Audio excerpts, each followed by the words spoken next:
अनुभवी आंखें सच दिखाते हैं, छुपाते नहीं। पश्चिम बंगाल यानी कोलकाता यानी ममता बनर्जी की सरकार। जी हां, हम आपको मां काली के इस अवसर पर तारापीठ पश्चिम बंगाल के बीरभूम जिले में स्थित है यह तारापीठ, जहां की जानकारी आपको देने जा रहे हैं। अनुभवी आंखें न्यूज टीम ने तारापीठ का दर्शन किया और वहां से जुड़ी हुई कुछ जरूरी मान्यताओं को जानकार के आपके पास पहुंचा रहे हैं। तारापीठ के बारे में अनेक किंवदंतियां हैं और अनेक कहानियां हैं, लेकिन हम उन्हीं कहानियों को बताएंगे जो हमें खुद महसूस हुआ। यह धार्मिक महत्व से बहुत प्रसिद्ध है।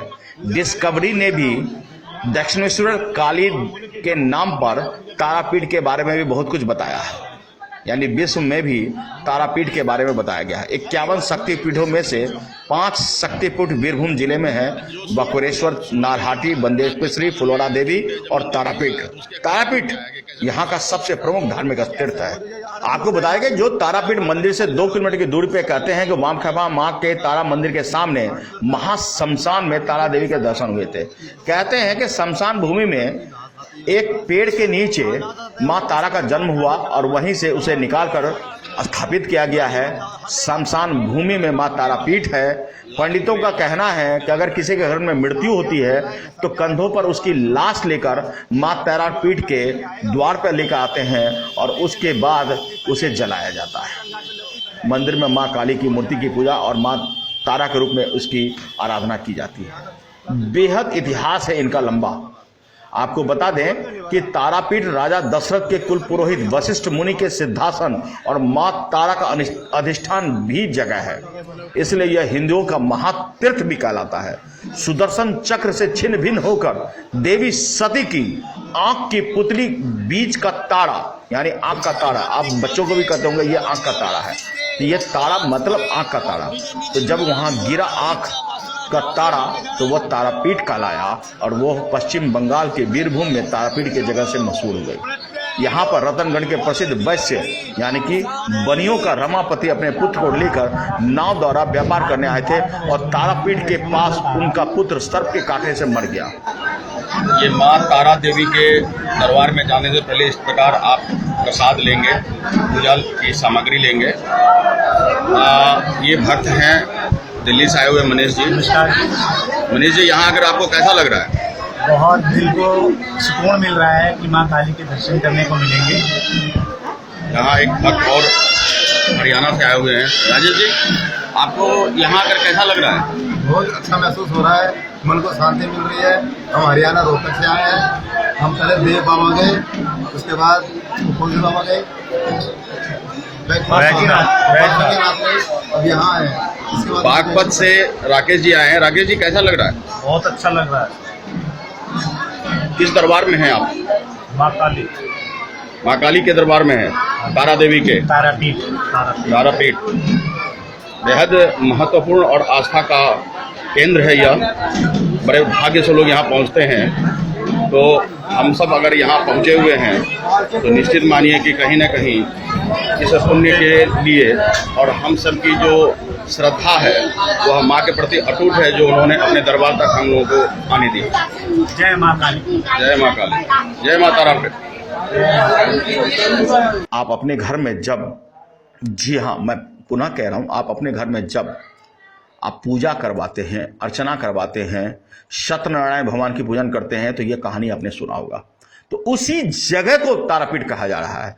पुत्र की मित्र देह को देकर दूसरे दिन दाह संस्कार करने के लिए रखा गया और तारपुर में ही ठहर गया। उसके बाद सेवक ने उसके तारापीठ के एक बड़े तालाब के पास ले जाकर एक सार्वजनिक दृश्य दिखाया। वह आश्चर्यजनक दृश्य देखकर मछलियां भी उस तालाब से बाहर आ गए थे। उन्होंने देखकर उनको बहुत खुशी हुई और मृतदेह को वहां तालाब में फेंक कर चला गया और उसका पुत्र जीवित हो गया। यह है तारापीठ की अनोखी कहानी। तत्पश्चात चंद्रचूड़, शिव, तारा माँ की पूजा और उनके पुत्र को लेकर आनंदपूर्ण, मतलब अनेक कहानियां हैं, अनेक सिद्धपीठ है। आप बस इतना जानिए कि जितनी आपकी श्रद्धा है उतना ही बड़ी कहानी है। वामचरण, जी हाँ, कलयुग और उसके बाद जितने विष्णु के अवतार हुए उसमें वामचरण धीरे धीरे बड़े होने लगे। वो वामचरण और 11 वर्ष के थे तो उनका भाई केवल 5 वर्ष का था और उनके बड़ी भारी मुसीबत तब आई जब सर्वानंद जी बीमार पड़ गए। माँ तारा कहते हैं कि तब वो सिधार चले गए और वामचरण ने पिता की देह को तारापीठ में शमशान में ले जाकर उनका अंतिम संस्कार हुआ। विधवा माँ ने किसी तरह से मांग पर श्राद्ध कर्म किया और घर की हालत खराब सुनकर वामचरण के मामा आकर दोनों भाइयों को अपने घर नवग्राम ले गए। वामचरण गाय चराने लगे। गाय के घास काट कर लाते और झूठा पेट पालते। एक दिन रामचंद्र के हाशिए से घास काटते हुए वामचरण की उंगली कट गई। गाय खेत में जाकर फसल खाने लगी। खेत के मालिक ने मामा को शिकायत दी। मामा ने वामखयारा को छड़ी से बहुत मारा। तब वामचरण भगवान के शरण में गए। यहां भी एक अद्भुत कहानी है। समझिए इस श्राद्ध को, समझिए इस श्रद्धा को। मैं आपको बता दूं कि इन श्रद्धा को समझने के बाद ही आप इस बात को समझ पाएंगे कि क्या है असली कहानी और क्या है इसकी पूरी कहानी। उसके पश्चात मां तारा का कृपा हुआ। जी हां, वामखेड़ा एक अघोरी तांत्रिक सिद्ध पुरुष बन गए। तारापीठ से दूर 2 किलोमीटर के स्थित अटला गांव में 1244 ईस्वी में फाल्गुन महीने के शिव चतुर्दशी के दिन वामखेड़ा का जन्म हुआ था और उसके पिता का सर्वानंद चट्टोपाध्याय था। माताजी का नाम राजकुमारी थी और बचपन में नाम वामचरण था। छोटे भाई का नाम रामचरण था। 4 बहनें थी, 1 बहन लड़का था और उसके साथ ही रहता था पूरा परिवार का 9 सदस्य। घर में खाने पीने की चीजें भी थी लेकिन अभाव रहता था। माता पिता बहुत धार्मिक थे, भजन कीर्तन करते थे। पास में ही एक जामुन का पेड़ भी था। जामुन से माँ तारा का प्रसाद लाते थे और माँ तारा को जामुन भी खिला देते थे। यही तो है प्रेम भक्तों का।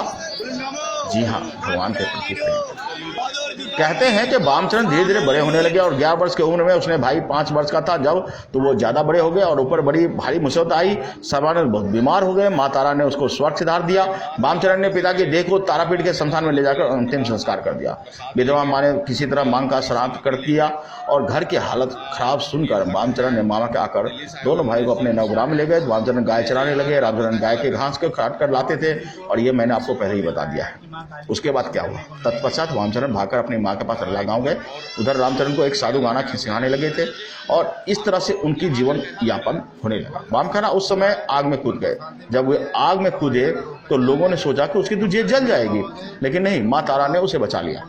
तत्पश्चात वामखेड़ा का साधक जीवन आरंभ हुआ और यहीं से वामखेड़ा एक साधक बन गया। काली पूजा की रात में वामखेड़ा का अभिषेक हुआ। सिद्ध बीज मंत्र पाकर वामचरण का उलट पुलट हो गया और पूरा जिंदगी बदल गई। 18 वर्ष के अल्प आयु में विश्वास के बल पर वामखेड़ा की सिद्धि प्राप्त हुई और संसार में वो पूजनीय होने लगे। आपको बता दें कि वामखेड़ा की माता के स्वर्गवास के बाद द्वारका नदी में बाढ़ आई हुई थी, किंतु वामखेड़ा तारा माँ के कहते हुए नदी में कूद गए। नदी के किनारे पहुंचकर माता के मृत शरीर की अपनी पीठ पर रखकर पानी में कूद पड़े और महाश्मशान में लाकर माता के सामने उनका श्राद्ध संस्कार किया गया। तभी आकाश में घने बादल छा गए। वामखेड़ा ने माँ तारा को याद कर लकड़ी को लेकर आग लगाई और मूसलाधार बारिश हुई, परंतु अंदर एक बूंद भी उस सब सैया पर नहीं गिरा और उनकी माँ का संस्कार हुआ। वामखेड़ा को देखने के बाद लगता था कि यह एक कठोर है, लेकिन उनका हृदय बहुत पवित्र था। अपने भक्तों के अनुरोध पर असाध्य रोगों को ठीक कर दिया करता था और यही थी उनकी चमत्कारिक शक्ति। माता तारा ने उनके जीवन को सुधार दिया। महाश्मशान में तारा देवी का पाद मंदिर है। तारापीठ की यह मशहूर जगह है कि यहाँ आकर लोग अपनी मनोकामना पूर्ण करते हैं। तारापीठ में आपकी मनोकामना पूर्ण होती है। शमशान में बड़े से बड़े साधु समांतों की समाधियां भी है और कई समाधि मंदिर भी है।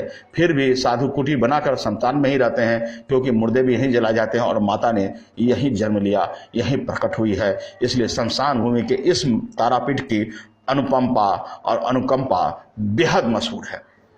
आपको बता दें कि ये कहानी जितनी बताई जाए कम है। आपको बता दें कि जिस तारापीठ के शहर में अगर किसी की मौत होती है तो सबको कंधे पर लाकर वहां रखा जाता है मंदिर पे और फिर जलाई जाती है। ये भी तो एक अनुकंपा ही तो है। तो आप आइए, जी हाँ, बंगाल के इस तारापीठ में आइए और माता के दर्शन कीजिए, अनोखी अनूठी प्रभा को और मनोकामना पूर्ण कीजिए। बोलिए प्रेम से मां तारा देवी की जय। नमस्कार, मैं हूं संतोष गुप्ता और आप देख रहे हैं अनुभवी आंखें, देश की बात सच के साथ। दोस्तों, अनुभवी आंखें पर आपका भरोसा निरंतर बढ़ता ही जा रहा है। यही वजह है कि अनुभवी आंखें आपकी पहली पसंद है। आपके हक हुकूक की लड़ाई के लिए हम सदैव तत्पर रहते हैं और इस मुहिम को बनाए रखने के लिए हमारा हौसला अफजाई भी आपका ही काम है। आप चैनल को अगर पहले से सब्सक्राइब कर रखे हैं तो उसे भूल जाइए, एक बार फिर से चैनल को सब्सक्राइब जरूर कीजिए। नीचे सब्सक्राइब बटन है, उसे दबा दीजिए ताकि सब्सक्राइब हो जाए और घंटी बनी हुई है उसे भी टच कर दीजिए ताकि आपको नोटिफिकेशन हमारी खबरों का तुरंत मिल सके, आप अपने पसंदीदा चैनल को देख सके। आपके सब्सक्राइब करने के बाद निश्चित रूप से हमारा हौसला बढ़ेगा और हम बेहतर तरीके से आपके हक हुकूक की लड़ाई लड़ पाएंगे। इस मुहिम से जुड़िए और सब्सक्राइब कीजिए।